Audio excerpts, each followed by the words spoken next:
Aturan tentang pidana percobaan 10 tahun terkait hukuman mati dalam Kitab Undang-Undang Hukum Pidana KUHP yang baru tidak bakal berlaku bagi Ferdy Sambo. Majelis Hakim memberikan vonis mati kepada mantan Kepala Divisi Profesi dan Pengamanan Kadif Propam Polri itu dalam kasus pembunuhan berencana Nofriansyah Yosua Huta Barat Brigadir J. KUHP baru belum bisa digunakan karena peristiwanya terjadi sebelum adanya KUHP baru dan bertentangan dengan asas legalitas, kata ahli hukum pidana dari Universitas Trisakti, Abdul Fikar Hajar saat dihubungi berbagai sumber pada Senin tanggal 13 Februari tahun 2023. Menurut Abdul, aturan tentang vonis mati dan pelaksanaannya terhadap Ferdy Sambo masih tetap mengacu pada KUHP yang lama. Dia mengatakan, jika aturan tentang hukuman mati dalam KUHP baru diterapkan terhadap Sambo, justru akan menimbulkan permasalahan hukum.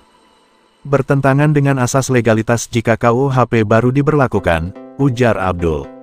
Secara terpisah, ahli hukum pidana dari Universitas Indonesia, Eva Ahjani Zulfa, juga menyatakan pendapat yang sama dengan Abdul. Menurut dia, aturan pidana mati dalam KUHP terbaru tidak bisa diterapkan kepada Ferdy Sambo. Masih tetap mengacu pada KUHP lama karena KUHP baru akan berlaku 3 tahun yang akan datang, kata Eva saat dihubungi awak media. Di sisi lain, Undang-Undang KUHP yang disahkan pada tanggal 6 Desember tahun 2022 baru diberlakukan pada Januari tahun 2026 sebab, di dalam Undang-Undang KUHP itu terdapat aturan yang memberikan masa tenggang 3 tahun sebelum KUHP lama yang saat ini masih digunakan dinyatakan tidak berlaku. Dalam pasal 100 ayat 1 Undang-Undang KUHP disebutkan, hakim bisa menjatuhkan pidana mati dengan masa percobaan 10 tahun dengan mempertimbangkan 3 hal. Pertimbangan itu adalah rasa penyesalan terdakwa dan ada harapan untuk memperbaiki diri, peran terdakwa dalam tindak pidana, atau alasan yang meringankan. Artinya, KUHP baru mengatur bahwa terpidana hukuman mati tidak bisa langsung dieksekusi. Mereka memiliki hak untuk menjalani masa percobaan dengan penjara selama 10 tahun. Pidana mati dengan masa percobaan sebagaimana dimaksud pada ayat 1, harus dicantumkan dalam putusan pengadilan, sebagaimana dikutip dari KUHP Nasional. Pasal 100 ini juga menyatakan, masa percobaan dimulai 1 hari setelah putusan pengadilan berkekuatan hukum tetap inkrah. Jika terpidana menunjukkan sikap terpuji selama menjalani masa percobaan maka pidana mati bisa diubah menjadi hukuman seumur hidup dengan keputusan Presiden setelah mendapatkan pertimbangan dari Mahkamah Agung. Kemudian, jika terpidana tidak menunjukkan sikap dan perbuatan terpuji serta tidak ada harapan untuk diperbaiki selama menjalani masa percobaan itu maka ia akan dieksekusi. Pidana mati dapat dilaksanakan atas perintah Jaksa Agung, sebagaimana dikutip dari ayat 5 pasal 100 tersebut. Lebih lanjut, pasal 101 KUHP Nasional menyatakan, jika permohonan gerasi terpidana mati ditolak Presiden, dan pidana mati tidak dilaksanakan selama 10 tahun sejak gerasi ditolak bukan karena terpidana melarikan diri, pidana mati bisa diubah menjadi pidana seumur hidup dengan keputusan Presiden. Sebelumnya, Majelis Hakim pada Pengadilan Negeri Jakarta Selatan menjatuhkan vonis mati terhadap Sambo.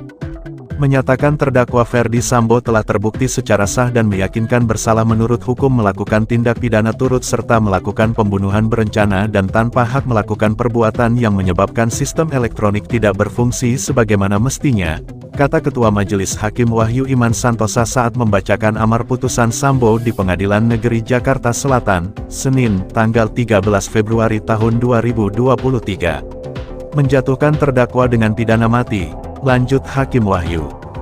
Hakim Wahyu menyatakan, terdapat sejumlah hal yang memberatkan dalam putusan terhadap Ferdy Sambo. Pertama, perbuatan Ferdy Sambo dilakukan terhadap ajudan sendiri yang telah mengabdi selama 3 tahun. Kedua, perbuatan Ferdy Sambo mengakibatkan duka mendalam bagi keluarga korban. Ketiga, perbuatan Ferdy Sambo menyebabkan kegaduhan di masyarakat. Keempat, perbuatan Ferdy Sambo tidak pantas dalam kedudukannya sebagai aparat penegak hukum, dalam hal ini Kadif Propam. Kelima, perbuatan Ferdy Sambo telah mencoreng institusi Polri di mata Indonesia dan dunia. Keenam, perbuatan Ferdy Sambo menyebabkan anggota Polri lainnya terlibat. Ketujuh, Ferdy Sambo berbelit-belit tidak mengakui perbuatannya. Hal meringankan. Tidak ada hal meringankan dalam perkara ini, ucap Hakim Wahyu. Setelah pembacaan vonis terhadap Sambo selesai, Majelis Hakim melanjutkan pembacaan putusan terhadap istrinya, Putri Chandrawati.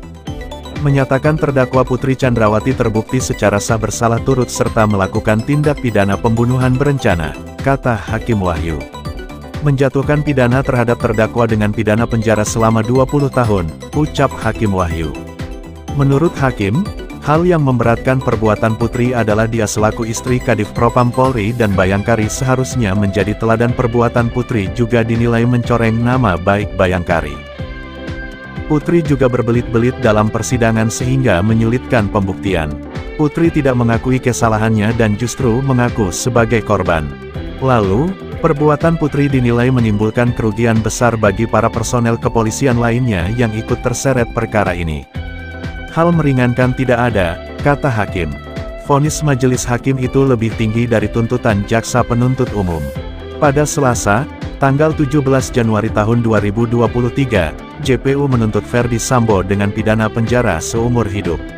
Sehari kemudian, JPU menuntut Putri dengan pidana penjara selama 8 tahun dalam kasus pembunuhan berencana.